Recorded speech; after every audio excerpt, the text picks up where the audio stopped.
Are we in a housing bubble? Is it too late to purchase a single family home? I don't think so. This is Michael DeVille coming to you from beautiful Phoenix, Arizona. It's May 10th, 2021. Now, this will be the third cycle or the fourth cycle I'm going through. I went through that vicious real estate bubble in Phoenix in 2006. That was a poster child for the United States. And I don't think we're in a bubble now. We could be heading into one. If we are, those who partake now are absolutely positively going to make an absolute fortune, and fortunes are going to be made. We're in the accumulation phase, I think. That's according to my 18-year real estate cycle model I've been using. It's been fairly accurate. Doesn't necessarily mean that it's always going to be accurate, that it's always going to be 100%, but it's been pretty good.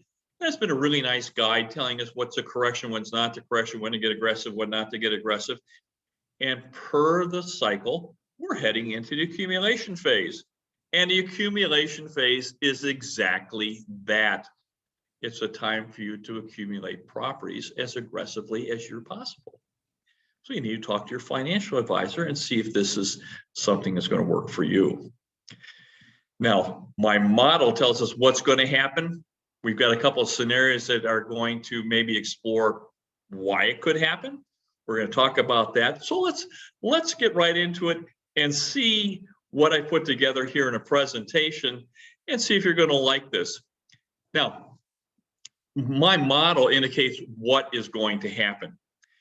It's accumulation of data that we've had over really centuries, because we've had this real estate cycle that keeps repeating over and over again. And certain thing indicates what will happen.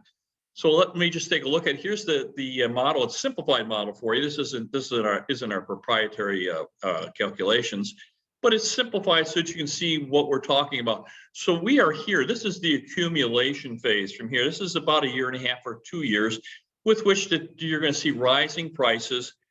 And it's a great time for you to start buying properties because you're going to have a wind at your back. You're going to start seeing prices go considerably higher.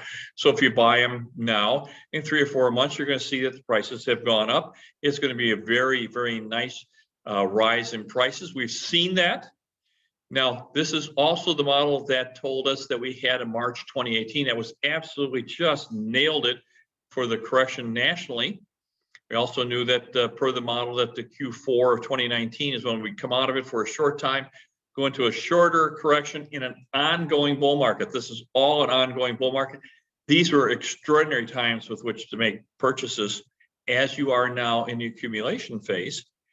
And so the model has been fairly accurate and it's telling us we're in the accumulation phase. Now, this is probably another 1.5 years out, maybe 2, depending on what's going on. We'll do the calculations. We'll know as we just follow the work. We're going to try and give you our thoughts as I go along. But this becomes the explosive phase, and that's exactly what that is. The explosive phase is when you see prices really, really, really start to skyrocket. So in 2005, here in Phoenix, prices went up 54% in 1 year. I would say that was pretty explosive.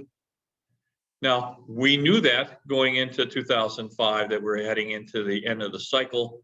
We quit buying those properties that need to be sold. We sold those. We talked to investors as to who had a need for cash, and those that didn't, those that needed the cash or might have some cash concerns in the next few years, we sold some of their properties. And then we went into the finish cycle, in which case then we did a completion. Now, when in Phoenix, prices came down, but we were just fine. We were full cycle investors. My wife and I went to Australia with our kids, which we've done for every year for the last 20 years. We weren't going to sell the properties, and the rental income never missed the beat. Prices came down a little bit, but so did taxes, so did insurance, so did maintenance came down unbelievably so, and it really mitigated our costs. So maybe we had a 5% differential. It was pretty nominal. And we had no need to sell. We didn't have any problems with finances. And those investors that lost money and got hurt in that 2008, 9, and 10 downturn were the ones that were over leveraged. So if you talk with us and talk with your financial advisor, when we start getting into this explosive phase, we're going to start doing some mitigation on some of the risk and we'll sit down and do some consultations, and you'll come across just fine. In the meantime, you're going to make an absolute fortune. We'll do really, really well. I'll share one of our strategies is to get aggressive, buy 20 properties. As you're going into the explosive phase, we're no longer buying and we're selling. So you could see an incredible increase in prices. You sell half your portfolio and pay the other half off. And then you come across the completion with free and clear properties. How cool would that be? It'd be just really, really mitigating risk. So lots of things that we can do. If you're in a position in your retirement funds that you think you'd like to get a boost in your retirement funds, this might be a really good time. I'm not telling you to put all your money into real estate. Probably a pretty good time for you to consider putting some of your money in. It's a very, very compelling investment to begin with. But if the model is correct and we get into this explosive phase, you're going to be very, very happy that you've got some real estate in there. So we're seeing this would be still in the accumulation phase. Nationally, we saw 11.2% increase. In the great markets of the United States, Florida, Texas, and Arizona, we saw much greater that. Here in Maricopa County now, we buy most of our purchases are in the entry level because they're easier to rent and they're easy to sell, they're easy to finance, and it gives us a great rental market for ourselves.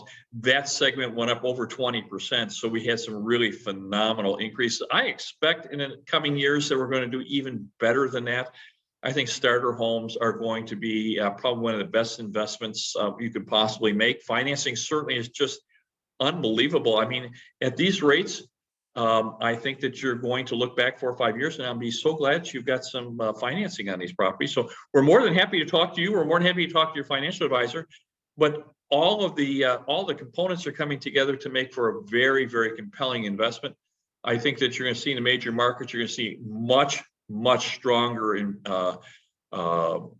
increases in appreciation than in some of the smaller properties around our country. And of course, they have some big trends of people leaving the central city, going out into suburbs, going out into different markets. And these markets, like here in Arizona, we cannot keep up with the amount of people pouring into our marketplace. We cannot build enough homes. It's causing a lot of demand for existing homes, which is what chasing prices higher. And of course, rents are also going up because there's a scarcity. Now, when we put these together, we try and figure out why is this going to happen. Now we're looking into the future. So these are scenarios. When we get through it, we can look back and say, oh yeah, this is what happened and why it happened. But right now we're going to give a couple of scenarios. I can really think of 7 or 8 or 9 reasons that prices would go up. But let's talk about the very first one. And the first one is all the stimulus that's been put into the marketplace.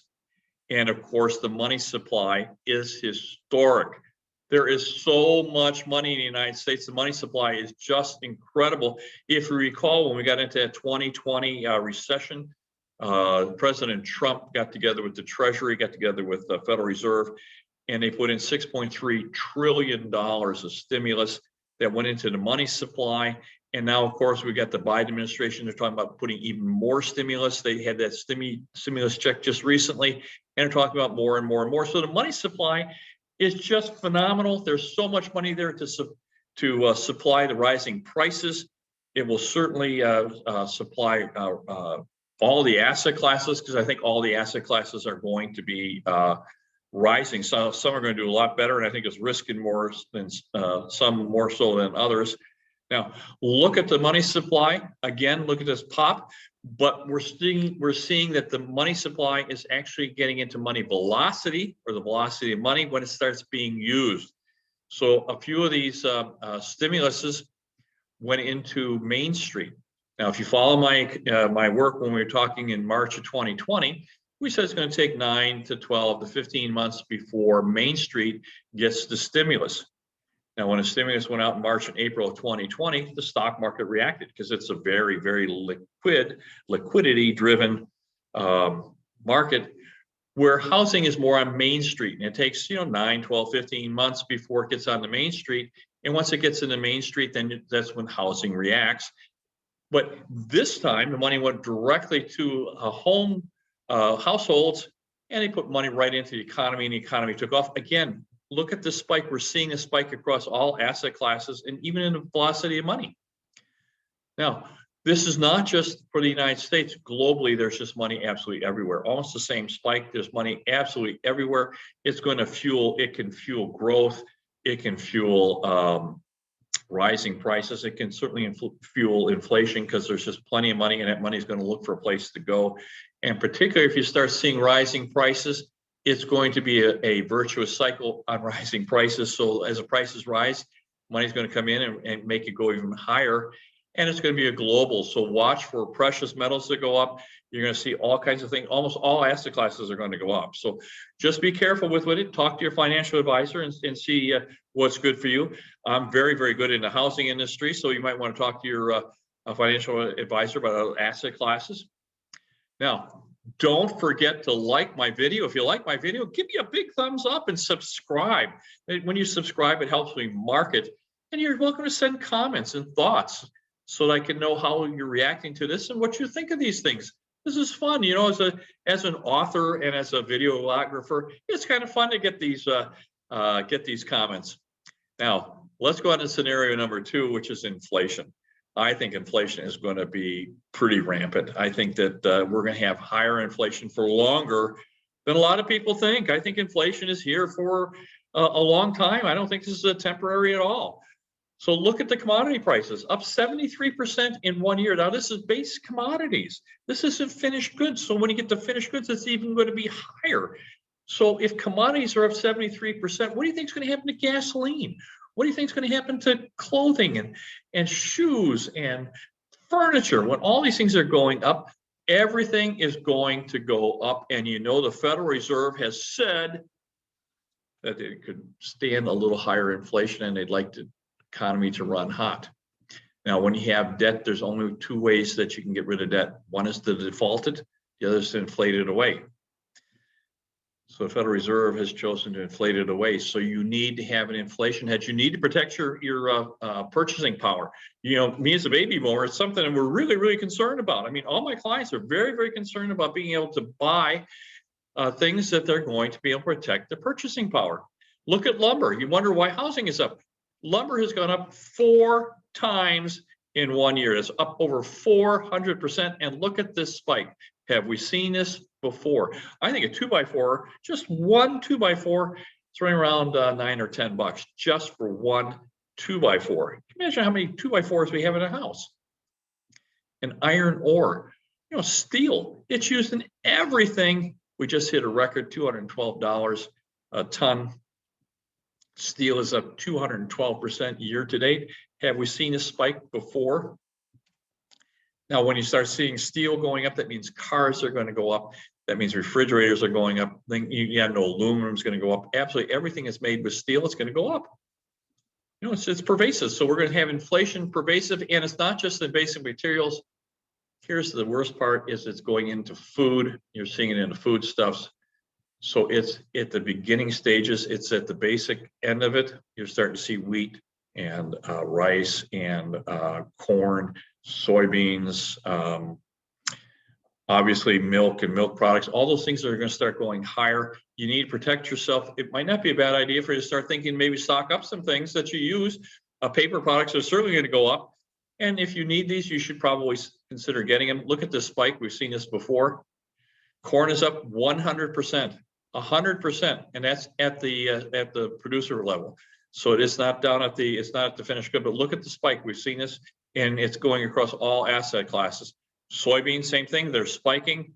Lean hogs. Now, when you start thinking of cattle and lean hogs, that's because you're seeing soybeans and corn and wheat and rice, which goes into the feedlots. We're feeding our animals that, and you're going to start seeing pork and beef and chicken all going to go up and go up significantly. Again, same spike. So these things are up significantly, 50 to 100% on a producer level. It's going to be getting to the supermarket near you very, very shortly.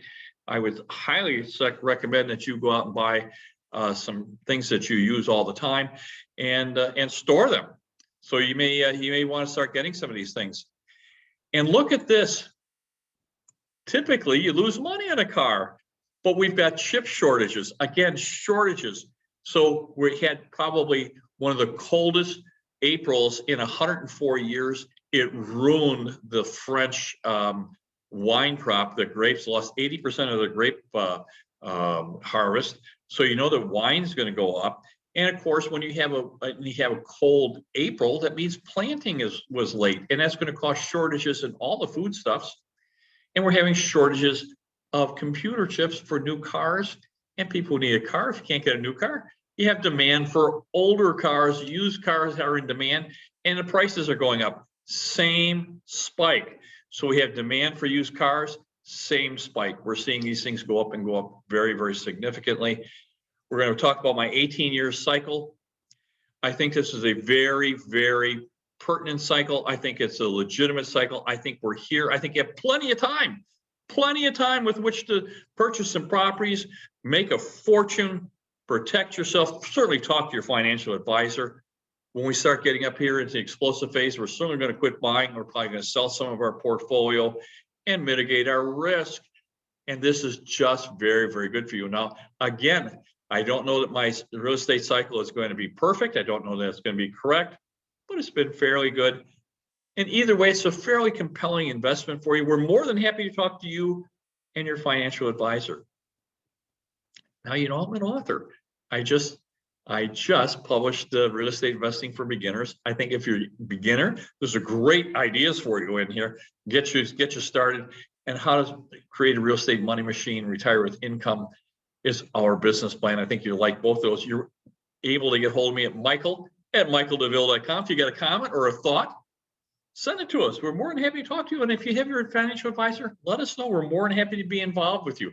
Again, if you like my video, give me a big thumbs up. Become a subscriber. And my very, very best to you. If I can help in any way, I think this is a great time for you to do well. My desire is for you to do well. I don't want you to put all your money in real estate, but you probably should have some of it in there. And if we can help, we have a great staff here. We're very, very good at what we do. My very, very best to you. Bye now.